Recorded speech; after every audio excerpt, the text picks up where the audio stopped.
नमस्कार साथियों, स्वागत है आपका हमारे सेशन में। आज हम बात करने वाले हैं आरआरबी जेईई के कुछ क्वेश्चंस के बारे में, जो कि 18 दिसंबर की फर्स्ट शिफ्ट में पूछे गए क्वेश्चन हैं। इसमें पहला क्वेश्चन है हमारा कि अनुच्छेद 251 किससे संबंधित हैं।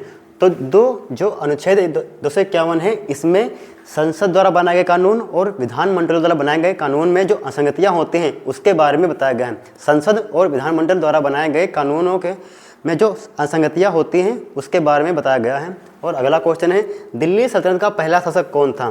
तो दिल्ली सल्तनत का पहला शासक था मोहम्मद गौरी। मोहम्मद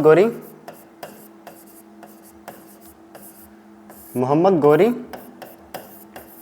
और जो कि 1206 से लेकर 10 तक रहता है। अगला है, जूनियर हॉकी टीम का कोच कौन है। तो ये है पी.आर.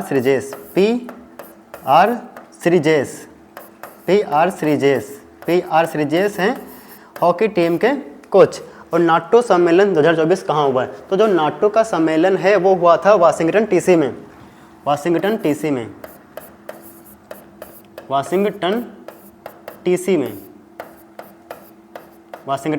हुआ था। तो जो नाटो का सम्मेलन 2024 का है वो वाशिंगटन डीसी में हुआ है। ठीक है, क्लियर। अगला है, मिडनाइट चिल्ड्रन किसके लेखक कौन हैं। तो मिडनाइट चिल्ड्रन के लेखक हैं सलमान रुश्दी।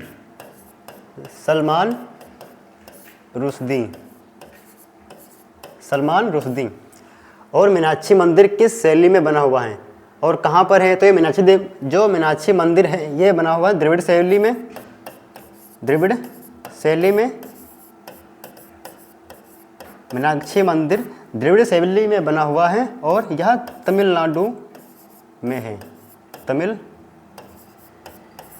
है। अगला है, 1917 भारतीय महिला संघ संस्थापक कौन थी। तो भारतीय महिला संघ के संस्थापक थी एनी बेसेंट।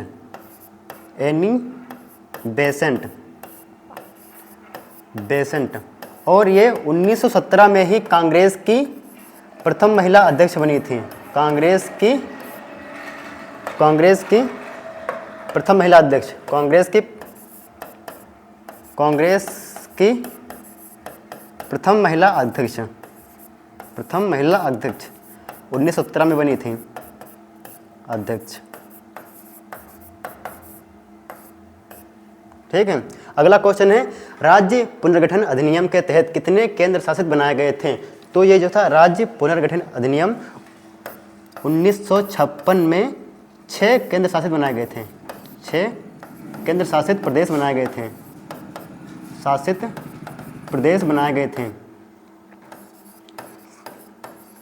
6 केंद्र शासित प्रदेश बनाए गए थे 1956 में। अगला है, विद्युत प्रतिरोध का मात्रक। तो विद्युत प्रतिरोध का मात्रक होता है ओम। मिडनाइट चिल्ड्रन सलमान रुश्दी, मीनाक्षी मंदिर द्रविड़ शैली में और तमिलनाडु में है। 1917 में भारतीय महिला संघ एनी बेसेंट थी और यही एनी बेसेंट ही कांग्रेस की पहली महिला अध्यक्ष थी। और राज्य पुनर्गठन अधिनियम के तहत कितने केंद्र शासित प्रदेश बनाए गए थे। तो 6 बनाए गए थे और विद्युत प्रतिरोध का मात्रक होता है ओम। ओके। अम्लीय वर्षा का pH मान कितना होता है। तो अम्लीय वर्षा का pH मान, पहले तो जो 7 होता है उदासीन, जो कि सामान्य वर्षा का होता है। सामान्य वर्षा का 7 होता है। और अम्ल जो 7 से कम होता है वो होता है अम्ल। तो इसका जो pH होता है वो होता है 5.6 होता है अम्लीय वर्षा का। ईरानी कप विजेता कौन है। तो ईरानी कप के विजेता हैं मुंबई। ईरानी कप का विजेता मुंबई। अगला है, लेंस की फोकस लंबाई का फॉर्मूला। तो वो होता है 1/f = 1/v - 1/u। लेंस का फॉर्मूला होता है 1/f = 1/v - 1/u। अगला है, मौलिक अधिकार कहाँ से कहाँ तक हैं। तो जो मौलिक अधिकार हैं वो आर्टिकल 12 से लेकर 35 तक हैं। जो मूल संविधान में 7 आर्टिकल थे। मूल संविधान में 7 आर्टिकल थे और वर्तमान में 6 हैं। वर्तमान में 6 हैं। तो जो संपत्ति का अधिकार था, संपत्ति का अधिकार संपत्ति का अधिकार, इसे मौलिक अधिकार नहीं माना जाता है अब। और ये अब ये 300 आर्टिकल 300 ए में है, आर्टिकल 300 ए में है, आर्टिकल 300 ए में है। ओके, अगला है राष्ट्रपति राज्यसभा में कितने लोगों को मनोनीत कर सकते हैं। तो जो राष्ट्रपति हैं वो राज्यसभा में कितने लोगों को मनोनीत कर सकते हैं, तो वो कर सकते हैं 12 लोगों को, सिर्फ 12 लोगों को। और इसमें जो राज्यसभा में सदस्यों की संख्या होती है 250 इसमें कुल सदस्य होते हैं, जिसमें से 12 लोगों को राष्ट्रपति मनोनीत कर सकते हैं। अगला, कपिल परमार किस खेल से संबंधित हैं। तो कपिल परमार जो हैं ये हैं पैरा जूडो के खिलाड़ी, पैरा जूडो के खिलाड़ी हैं, पैरा जूडो के खिलाड़ी। ठीक, अगला है 5.6 pH मान किसका होता है। तो ये होता है अम्लीय वर्षा का, अभी बताया था, अम्लीय वर्षा का, अम्लीय वर्षा का, अम्लीय वर्षा का। H+ आयन क्या होता है, अम्ल होता है या क्षार। तो H+ आयन जो होता है ये होता है क्षार, नहीं अम्ल होता है, ये होता है अम्ल। जो H+ आयन होता है वो होता है अम्ल, H+ आयन। और H अगर माइनस में होगा तो होगा क्षार। ठीक है, अगला है सोडियम क्लोराइड को सिल्वर नाइट्रेट से मिलाने पर क्या होगा। अगर सोडियम क्लोराइड को अगर सिल्वर नाइट्रेट से अगर मिलाया जाता है, अभिक्रिया की जाती है, तो यहाँ पर बनता है सिल्वर क्लोराइड। यहाँ पर बनेगा पहले सिल्वर क्लोराइड, और दूसरा बनेगा सोडियम नाइट्रेट,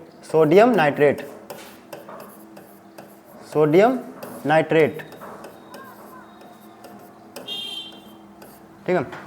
अगला है अनुच्छेद 21 में क्या नहीं है। हमें ऑप्शन के अनुसार बताना था कि अनुच्छेद 21 में क्या नहीं है। तो हम देख लेते हैं कि अनुच्छेद 21 में क्या है। तो अनुच्छेद 21 में है प्राण एवं दैहिक स्वतंत्रता।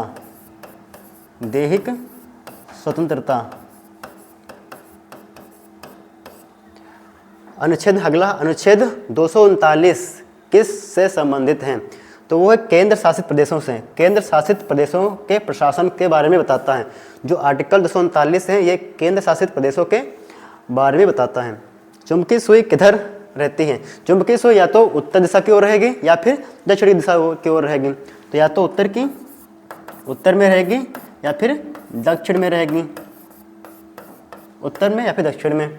ठीक है, अगला है बैंकिंग सोडा को ब्लीचिंग पाउडर से मिलाने पर क्या होगा।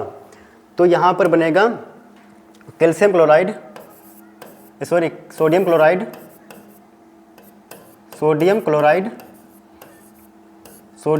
बनेगा यहाँ पर, सोडियम क्लोराइड और कैल्शियम कार्बोनेट, कैल्शियम कार्बोनेट।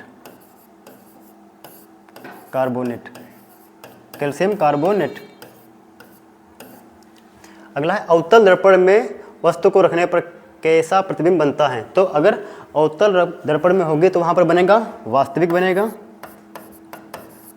बनेगा, उल्टा बनेगा और छोटा बनेगा। वास्तविक बनेगा, उल्टा बनेगा और छोटा बनेगा, किसमें, अवतल दर्पण में रखी वस्तु का प्रतिबिंब। और आगे पालमपुर किससे संबंधित हैं। ये पालमपुर एक स्थान है जो कि हिमाचल प्रदेश में पड़ता है, हिमाचल प्रदेश में कांगड़ा जिले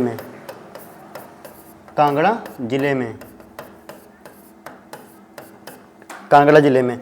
एकता किस से संबंधित हैं। जो एकता प्रथा थी ये सल्तनत काल में थी, और यहाँ भूमि के लिए लाई गई थी, भूमि अनुदान के लिए।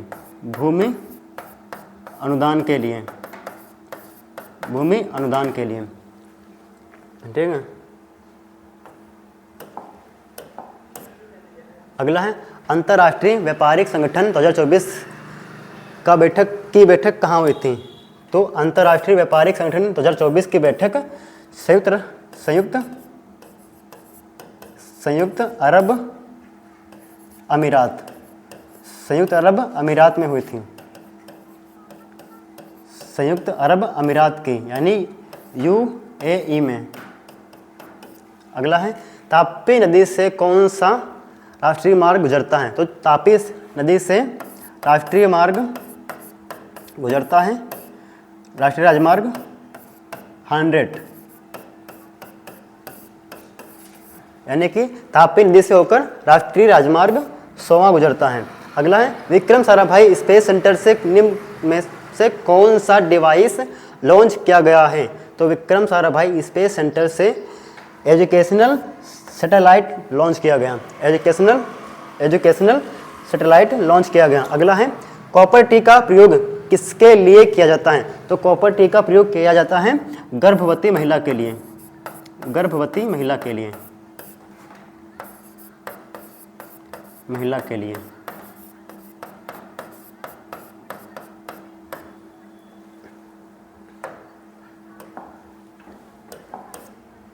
अगला है घरों में इस्तेमाल होने वाली बिजली को किसमें मापा जाता है? तो घरों में इस्तेमाल होने वाली बिजली को किलोवाट घंटा में नापा जाता है। किलोवाट में नापा जाता है। घरों में इस्तेमाल होने वाली बिजली को किलोवाट में नापा जाता है। अगला है नमी की उपस्थिति में धातु का परिवर्तन क्या कहलाता है? तो जो नमी में होता है ऑक्सीजन, अगर कोई धातु ऑक्सीजन से क्रिया करेगी तो ऑक्सीकरण होगी और उसमें संक्षारण होगा। संक्षारण यानी अगर मान लें कि लोहे की नमी से अगर अपक्रिया की जाए, तो उसमें नमी में उपस्थित ऑक्सीजन से वह ऑक्सीकृत हो जाएगी, जिसमें उसमें जंग लग जाएगी और जंग से वो होता है संक्षारण। बस आज के लिए इतना है और मिलते हैं कल अगले वीडियो में अगले शिफ्ट के साथ।